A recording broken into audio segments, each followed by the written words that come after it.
Okay guys, this is it, the most important part of the swing, the transition.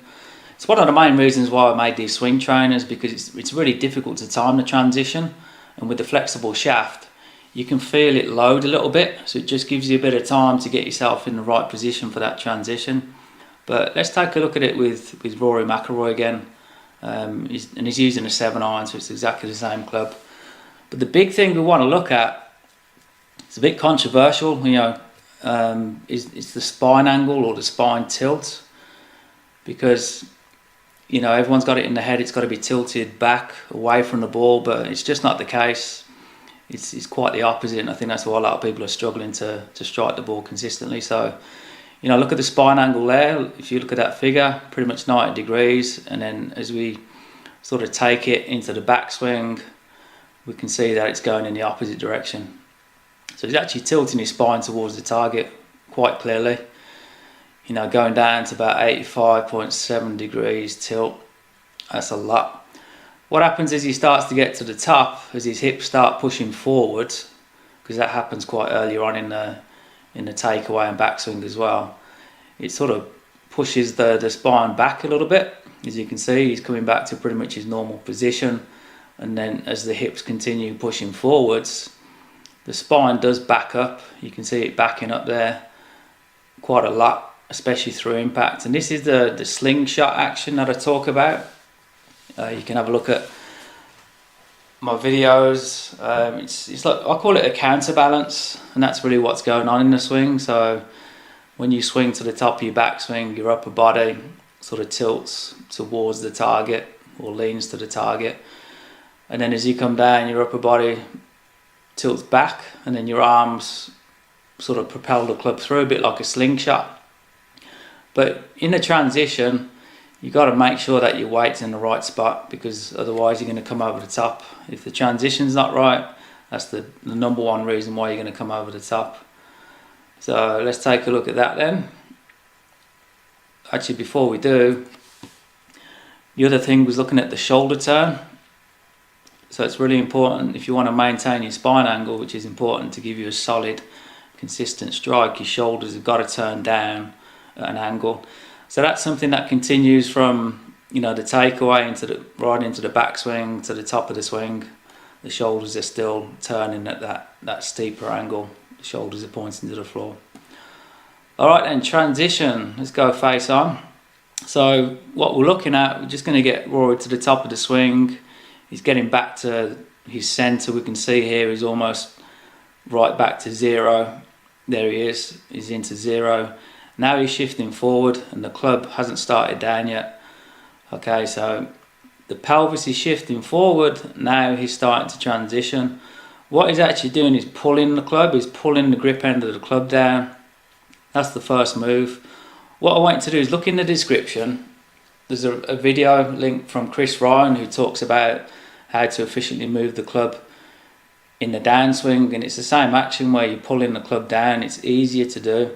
What you don't want to do is you don't want to be pushing the club here with your hands. If you push on the club, it's harder, as Chris will explain, and you'll lose all of your lag straight away. So it's definitely a pull down move, and that was a key feeling I had. I remember playing, when I was playing a lot of golf and playing really well, that's all I felt like. I was pulling the club straight down, because it kept my arms tucked in. My right arm would tuck into my right side. Everything was nice and connected. And it's important to get that right elbow, right arm closer, or keep it into your right side, because it helps you turn faster going through automatically without trying to think about doing it, because it's the same physics as an ice skater. So as an ice skater, as they're twirling around, when they pull their arms in close to the body, they're going to twirl a lot quicker. So the same thing happens in the golf swing. As we tuck the arms in coming down, the hips rotate a lot faster without any effort. So that's a key move we've got to get in there. So we're pulling the handle of the club down on a straight line towards the ball. Okay, what I want to show you as well is something to do with the hand speed. Let's see where we are. Alright, grip speed, here we go. Let's go grip speed. So We're just going to go to the top again, and obviously we're going to see the grip speed is really low, because when you're getting into the top of your swing and transitioning, you pretty much come into a standstill. But what you're going to notice, keep your eye on that grip speed there. It accelerates quickly, it goes up quickly. So it's accelerating the handle of the club with this part here very quickly in that transition, pulling it down towards the ball. So when we get to the mid-down position, the hand speed is at its maximum, 22.49 miles an hour. And we can see the wrists are still cocked. We've still got this lag angle here. And what happens is the club head releases, the hands are going to slow down now. This is what I talk about when your hands slow down. As the club head releases, your hands slow down, that squares the face. It also unloads the GForce shaft, it unloads all the flex and bend that you've got in it to help you square the face. That's how you do it. If you keep accelerating the hands too long in the downswing, if you kept on going, you wouldn't release the club properly. So at some point they've got to slow down, because if you look at that figure again now, as he carries on, it's going down, so his hands are slowing down. See that there? So they're decelerating. Right, so that's important. The first move on the way down, number one, you've got to make sure your pelvis is shifted forward of where it started. It's got to be forward of centre. Okay, number two, we're pulling the grip down. We're pulling it down as fast as we can, trying to create plenty of speed in the grip by pulling it towards the ball. That's the feeling to get. And then as your left side starts to extend up as you release the club, if you just let your wrist naturally unfold, that's going to unload the shaft, it's going to square the club face and give you a really efficient swing. You never want to be trying to hold on to this angle here. You've just got to pull on the grip. As you pull down, you'll maintain that angle. If anything, you'll increase it a little bit. As your hips are pushing forward and as you're pulling down, you're going to probably get a few more degrees hinge on it as well, which is even better. And then if you just let it go when it wants, that club face is going to naturally square, and there's no manipulation. You don't need to do nothing, which is the great thing. And one of the reasons why I really sort of invented these swing trainers is because I found a lot of my students found it really difficult to time this move here, this transition, when to start down. And what we want to try and do is the pelvis is shifting forwards towards the target. We basically want to make sure, so as your pelvis is going this way, as we could see that happening quite earlier on in the backswing, as it keeps shifting that way, you want to pull that grip down.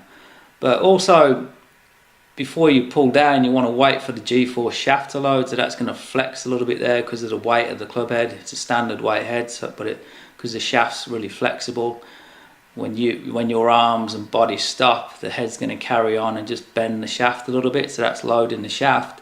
So you're just waiting as you keep shifting forwards, and then you pull that grip down. Pull it down, keeping the arms tucked in nice and close to the body. And that's really the key things that we want to be doing in the transition. You've got to get that weight forward. If it's not forward, if you start pulling your club down with your weight back, too far back on the right side, you're going to come over the top, you're going to swing out to in, you're going to slice it, and that's the reason why people slice the ball. There's no other reason. You can put a bunch of baskets out on the floor and alignment rods to try and stop you doing that, but you've got to have this. You've got to understand the swing technique, and that's why I've got this, and that's what I want to share with you, and just make you better, or give you a better understanding of the golf swing and what you need to do.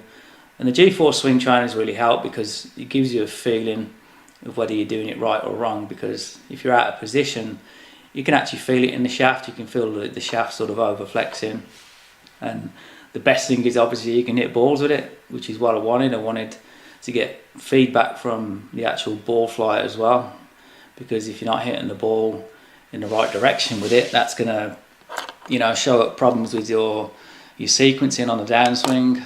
If you can't strike it at all, that's going to be really related to setup issues or swing tempo issues. So it helps all around really.